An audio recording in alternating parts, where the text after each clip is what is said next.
Before I get into a review of this excellent new Father John Misty album, Mahashmashana, I need to talk about why it's taken me so long. I'm going to get to its greatness, the influences that I hear, the originality that I hear, how it accurately predicted the 2024 election.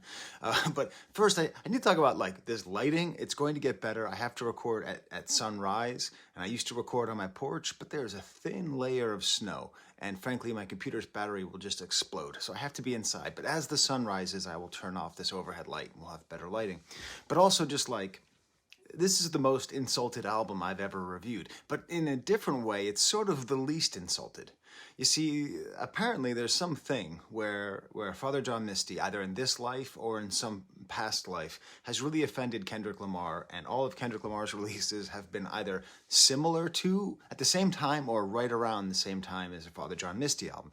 Now, there's not much overlap with I guess they're both LA artists, and they're both really good, and they're both kind of voices of their generation, so, there are a lot of similarities there.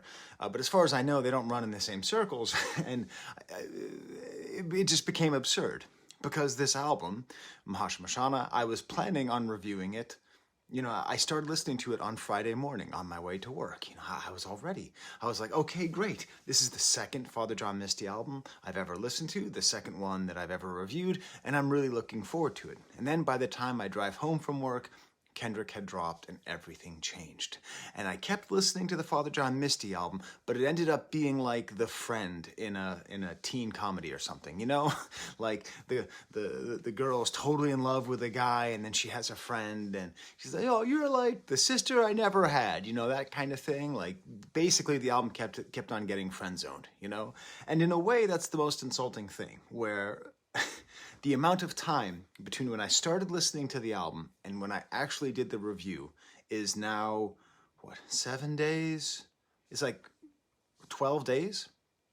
And that's I never go more than 2 or 3 days. It's just been sitting on the back burner, so that's terrible. But also, it's great, because this album is a wonderful friend, okay?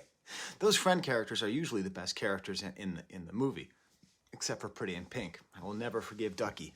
Never. This album is not Ducky, okay? This album is more like Willow from Buffy, and I've just been listening to it and loving it the whole time. I've been sitting with it. I've listened to it in the car. I listened to it so much, all Thanksgiving cooking, when I wasn't listening to GNX, especially when I was with my wife, who really likes this album, who really enjoys it, who really connects to it. I'd be listening to this album.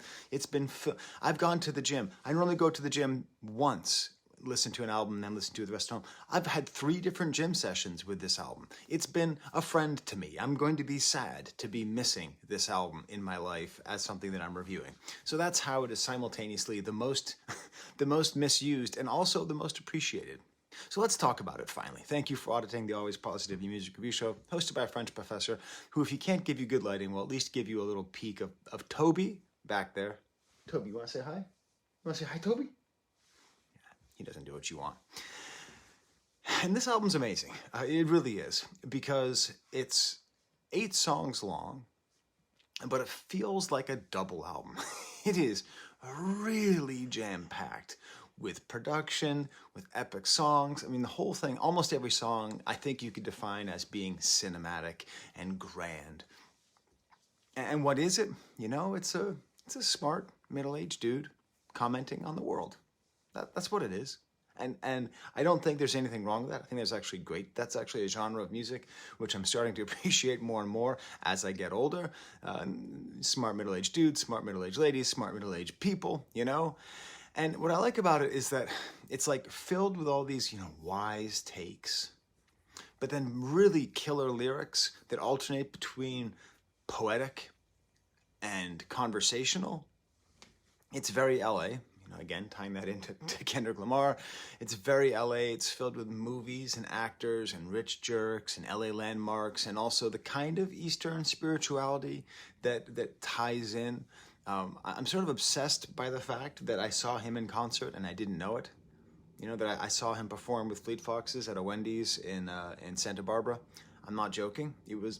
I probably talked about this in my last Father John Misty album, but they literally played in front of a Wendy's at the University of California, Santa Barbara.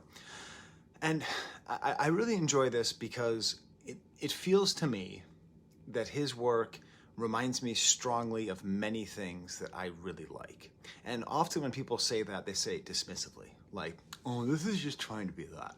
Oh, that's just trying to be that. Allow me to dismiss something while also showing my cultural literacy. Oh, pull. And I'm not doing that at all.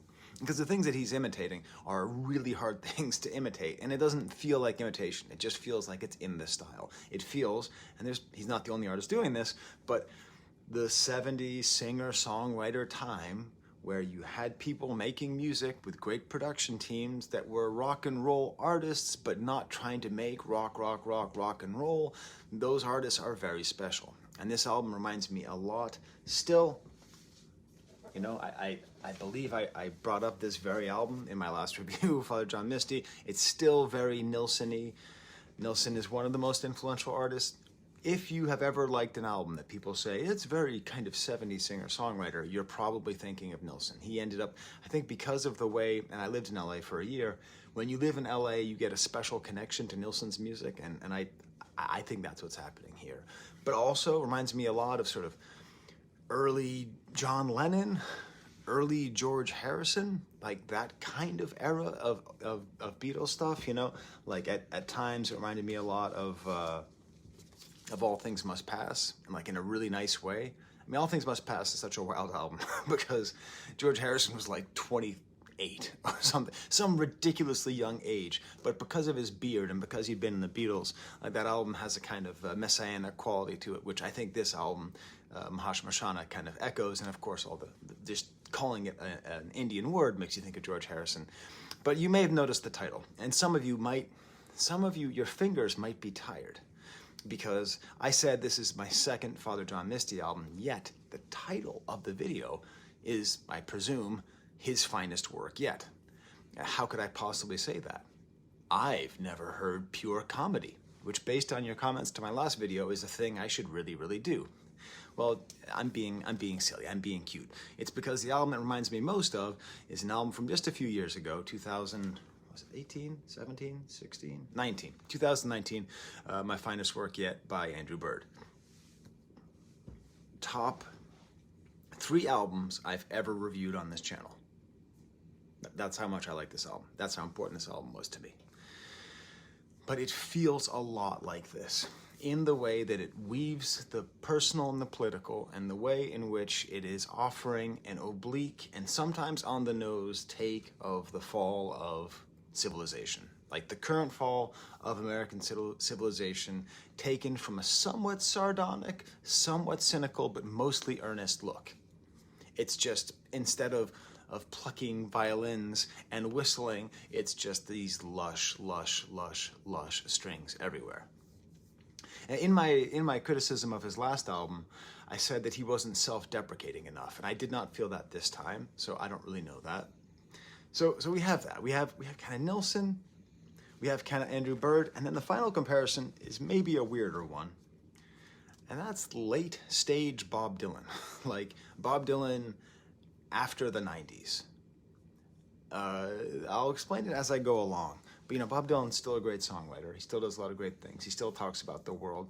And he has these songs that are just super long and filled with all these different kinds of themes and images. And there's a kind of relentless lyricism to late Bob Dylan.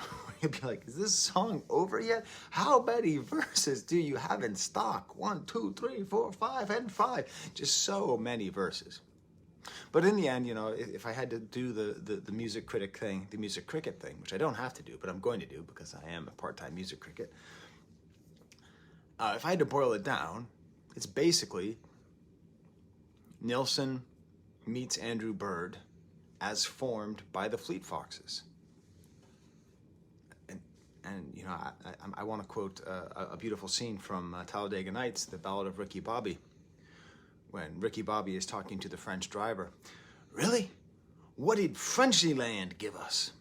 To which Jean Girard responds, we invented democracy, existentialism, and the blowjob. To which Cal Naughton Jr. says, those are pretty good things, okay? That's how I would say this album is. You know, you put together Nilsson meets Andrew Bird formed by the Fleet Foxes, those are pretty good things. In an album which excellently describes the modern condition, and I promise I will get to the verse that perfectly explains how and why Donald Trump got elected. I'm now trying to see if the light is good enough outside for me to turn off the overhead light. Let's see if it is. Yeah, that might be good enough. Let's see if it's not dark and weird here. It's dark and weird here, but it's going to get less dark and less weird as the video goes along.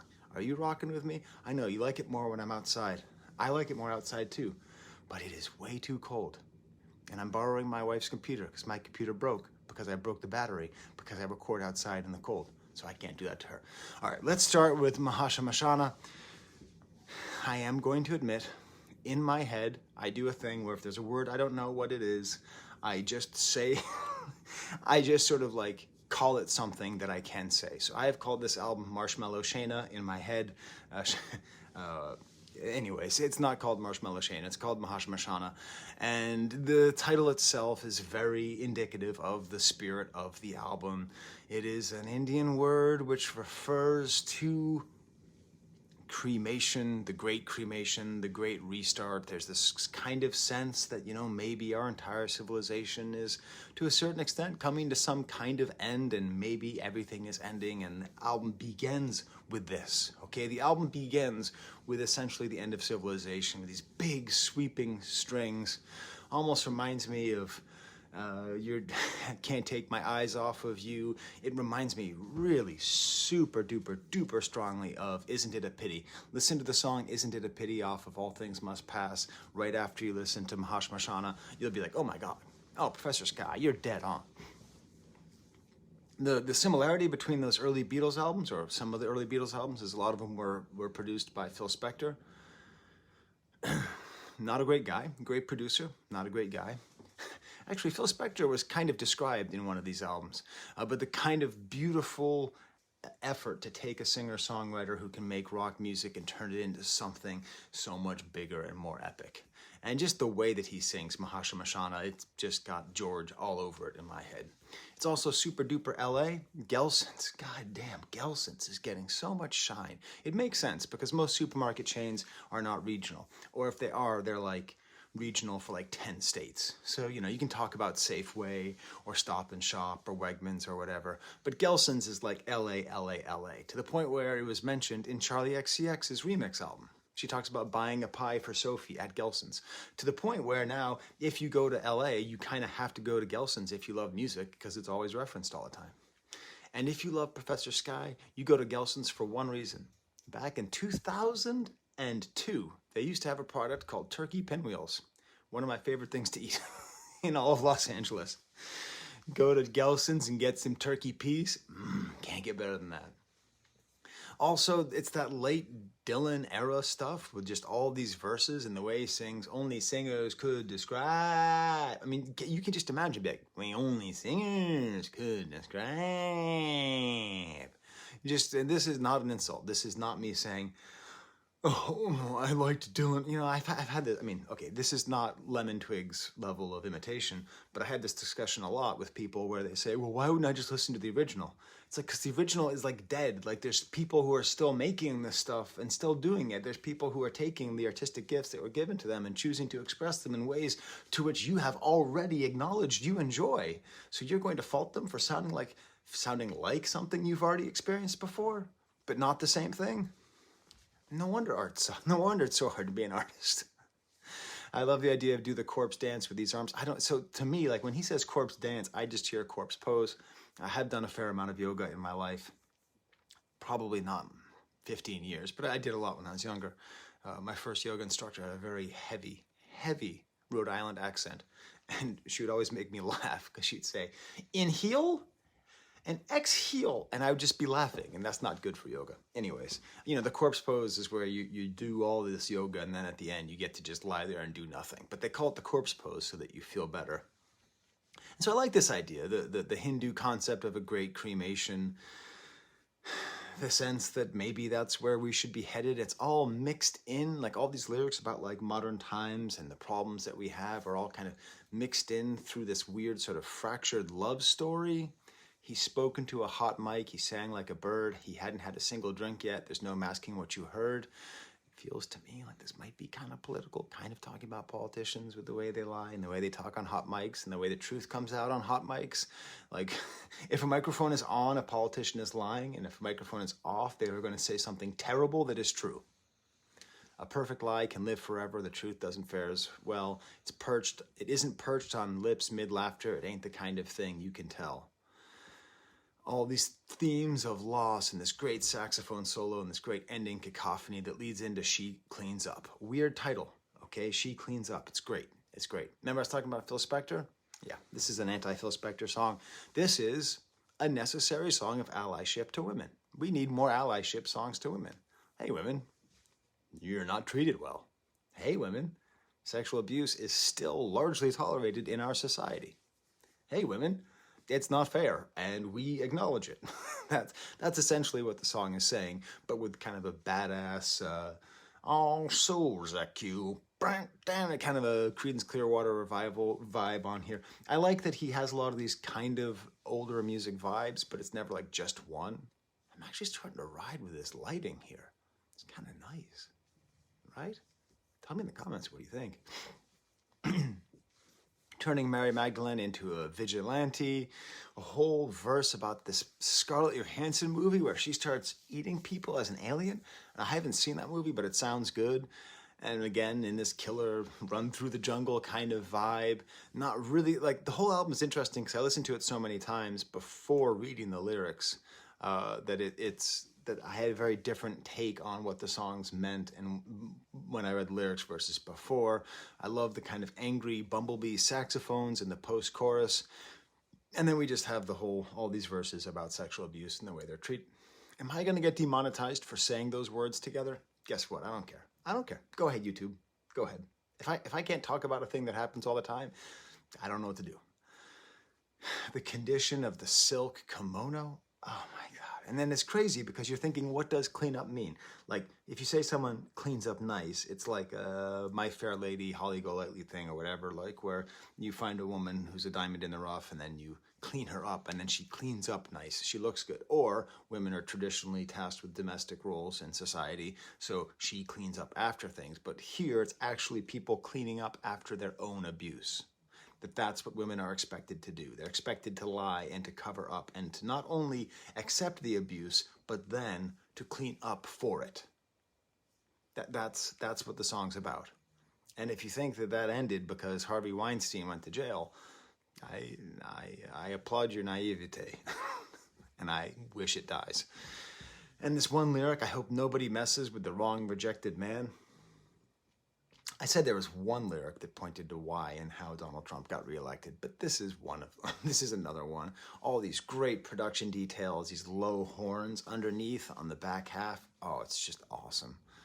And then just the whole idea, this is how it ends, and the misogynist daughter made him rethink what he said. I know how this thing ends.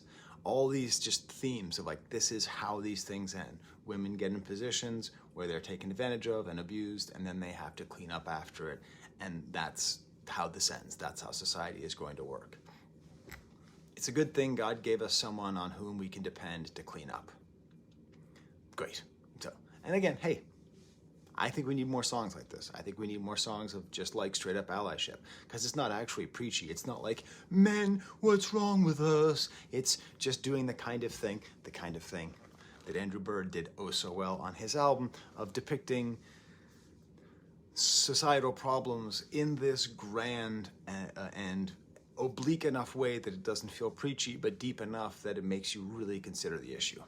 Josh Tillman in The Accidental Dose is just out of nowhere. This is just like, this isn't, unless I am sincerely mistaken, this is not some kind of super deep, super serious song. Immediately makes reference to She Put on Astral Weeks, I Love Jazz, and Winked at Me. I don't know if you've ever had an Astral Weeks phase in your life. I had one about 4 years ago. I got obsessed with this album because there's a book called Astral Weeks about the recording of this. It's an amazing depiction of Boston in the late 60s. And if you've never like sat with Astral Weeks, it's an album so good that you will never hate Van Morrison. And I mean, you can listen to every single odious, weirdo thing he has said in the last 5 years, and you will still love Van Morrison because he made something as good as Astral Weeks.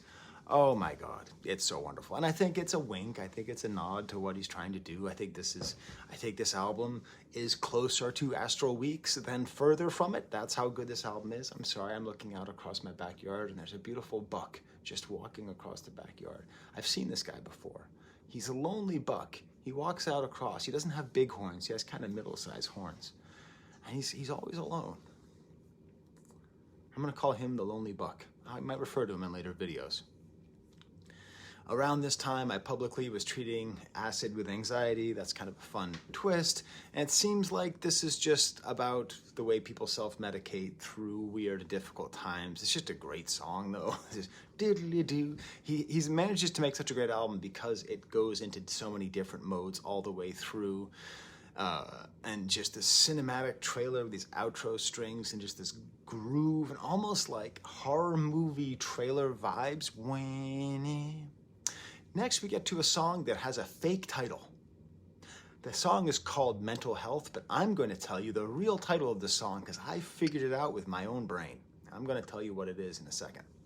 And if you're ever on an AMA or whatever with Mr. John Misty, you know, you tell, hey, was Professor Skye right that the actual title of this album is Better Help? Damn it, I said it. That's the real title of the song. It's called Better Help. I'll explain it in a second. Anyways, flutes and bongos and romantic strings. Again, this is just a full Nilsson Bird mashup. In the Panopticon, oh my God. Oh my God. Where's my... You know, it's always cool when I do this. Let me just go up to my bookshelf. Oh, come on, Foucault, there it is. You know, so, you know, Foucault is the person who popularized the Panopticon, which was a prison designed by Jeremy Bentham in the 19th century. The whole basic idea is, I'm just going to explain this. This is explained. There's two theories. There's two French theories that are everywhere on the internet. There's thousands of great French theories, but these are the two that everybody knows. One is The Death of the Author by Roland Barthes. I love Barthes. I'm a little tired of Death of the Author, but it's still great.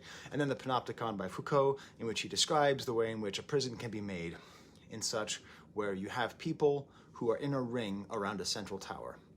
The person in that central tower is not visible from the people in the ring. And what ends up happening is the people who are in the ring, who are imprisoned, behave because they can't see when they're being watched. When you don't know when you're being watched, you naturally format yourself. You naturally comply because when you don't know you're being watched, you assume you're being watched all the time. It is the way in which we internalize our own surveillance, and Foucault understood that that was the way the society was going decades ago, and that's why we're still obsessed with it, because that's what we're doing more and more and more and more. In the Panopticon, they never turn the cameras on. The guards and the narcs went home. They do a fine enough job on their own, and that's the truth. Just yesterday, my 19-year-old son, was lecturing me for the fact that we have a Ring camera. Because we have a Ring camera and we are just straight up doing the surveillance state's bidding, and the government has rights on the Ring camera and all of these things that we have just signed up just for a small piece of security and comfort that we have given up. This is how we format ourselves for them. This is a song about formatting ourselves for the corporations to better surveil us and to get us to obey and to purchase what they want us to purchase. I'm like 2 seconds away from going into a Rage Against the Machine song. Your true self, oh, they'd love it if you could find it. Makes you so much less hard work to predict one of these labels ought to fit. You know, it's a thing, I'm obsessed with it, right? Because it's fascinating. Because the world is getting better and better and better and worse and worse and worse at the same time. The more corporations know you, the less they waste your time. The more they know you, the more effective they are at selling to you. So, like, is it worth it? Is it worth, like, you know, is it good that I get advertising that's targeted at me? Is that good? Or is it bad because they know me? Is it bad because I don't want them to know me, because I don't know who they is? Who they is? Who is they? I don't know. It's on the nose. We're all thinking it. We're all thinking it. You know, that's what this album did too. We're all thinking it. you know, whatever, Bloodless for Now, you know, talking about the Civil War that feels like it's already happening / might happen in the future. This song, we're all thinking about the surveillance state, about the way in which we willingly, through terms of service, give our rights away and our individuality away, in which we are constantly acting as though we are being surveilled at all times. But why not put it in a song, and why not have it be this good? Why do I think this song is not called Mental Health, but Better Help? Because Better Help is an online therapist program, which is pretty shady. Kind of unclear how much data they share. It's a perfect example of how far we have come. I come from a generation where Black Monday or Cyber Monday, whatever it was, I would never, ever buy anything off the internet up until like 2013. Because I'm like, I'm not going to put my credit card on the internet. Are you crazy? I'm going to get robbed. That's how it used to be. Now, we legitimately pay strangers to listen to our intimate secrets on a corporation that's partly owned by the Israeli government. Already interesting spy activity on the part of the Israeli government, to put it kindly, to put it euphemistically. If you want, do some research about the surveillance that the state of Israel does in America. It's weird. I mean, do some research on the surveillance that the state of America does in the rest of the world. But still, it's a fascinating idea. So I think the song should be called Better Help. I think it is called Better Help, but he didn't want to deal with a lawsuit. Oh, magic child, this dream we're born inside feels awful real sometimes, but it's all in your mind. That essentially we're just becoming these formatted people, which then leads into Screamland, which ties perfectly into the previous song. This whole album is so well themed, much like my finest work yet. We're just in this world of just like description, poetic description, and poetic description of the world that we live in. The optimist is always darkest before the end, you know, kind of taking optimism and turning it outside, because optimism is often used as a tool to sell more soda, right? And you could say that no one here really believes in the future, like a sucker with a scratcher, like a fuck up with a dream. That's essentially the world that we're in. We're just suckers if we're optimistic. And these great singing with these weeping strings and these loud noises enter, and all of a sudden the song becomes a different song with these blasted out synth sounds. And then we get these lyrics: stay young, get numb, keep dreaming, Screamland. I think this is, okay, so is this the one where he quotes Howl? No, that's not even the song where he quotes Howl. I think this is interesting because as a teacher, as a straight edge professor who has been in the counterculture for most of his life, or adjacent to the counterculture most of his life, I've always really been very sympathetic towards Frank Zappa and his position towards drugs, which is that, like, you know, drugs pacify people, they numb people. And so what the greatest trick that the devil ever pulled was convincing revolutionaries to do drugs. You know what I mean? Like, oh, why don't you do things that alter your brain chemistry and make you less prepared to actually wage revolution? And then we'll make it illegal, and then we'll be able to arrest you, and then you'll put all of your identity into being a rebel for what you consume as opposed to the systems that you're tearing down. So instead of like actually working for, I don't know, criminal justice reform, we have all these young people who are just focused on making sure that they can smoke as much weed as they want. And where's the revolution in that, right? That's what the young people have been doing since the goddamn 1960s. Stay young, get numb, keep dreaming. Don't actually revolt. Just focus really hard on making sure that you're numb. And if the government doesn't let you be numb in the way that you choose, make that your fight. You have to fight to get as numb as you possibly can. They got us, y'all. They got us. We have been gotten. All right? Listen to Professor Skye. Listen to Frank Zappa. Don't be numb. Anyways. Screamland, I assume that's like essentially depicting the modern world as a kind of amusement park where wine tastes like love. It's beautiful. And then we had this kind of heart of the album with these double hi-hats, love must find a way. But then we're not done because we just keep on going. This is how it's very kind of like late Dylan, where it just keeps going. Everybody is perfect beneath their robes. I am perfect beneath my robe, spiritually, you know. Being You, really mysterious song, great break up again in the rhythm and the feeling of this cool funky drums and these clav sounds and the minimalist drumming and this intimate voice. Quiet drums in the back. The lyrics are super important. It seems like he's talking about a filmmaker, but it doesn't actually match up. There isn't one filmmaker who applies to it. And then it turns out, this is, I believe, this is my reading on the song. It's a song saying, can you tell me how it feels like being you? But he's talking about himself. He's wondering what it feels like to be him. Now, I don't think it's because he's done too much acid or whatever. I think it's because like we are disassociating ourselves slowly from who we actually are as people. Beautiful saxophone cinematic comes in at the ending, more threatening high strings, and then I guess it's just I guess time just makes fools of us all. This song just straight up is. It just is a Bob Dylan song from 2018. It just is. It just has to be. Fun intro, funky sax, great low horns. Just 1,000 verses, and this is that line. I saw, okay, so the famous poem, the beat poem by Allen Ginsberg is called Howl.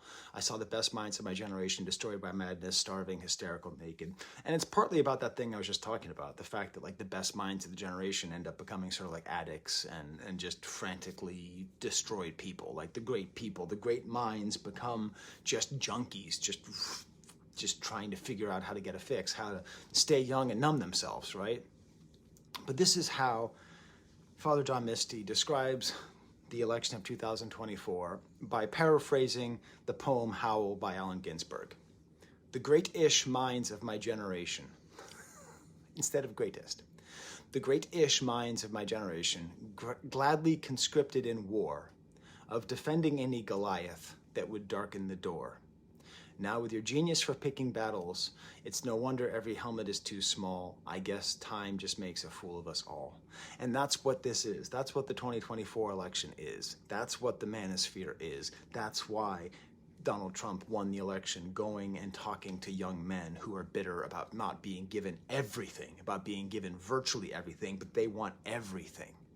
These great-ish minds, from Joe Rogan to the Nelk boys, are conscripted. They're pulled into this war of defending Goliath. They have to defend the billionaire trust fund baby. They have to defend the most powerful people. They must defend the people who need the least defense. That's the world that we're living in. That's why Trump won. Trump won because he did not need to win, because he has an entire world of people defending Goliath against David. That's the world that we live in. And that's what these great-ish minds are doing. And it's the battles that we pick. Beautiful lyric.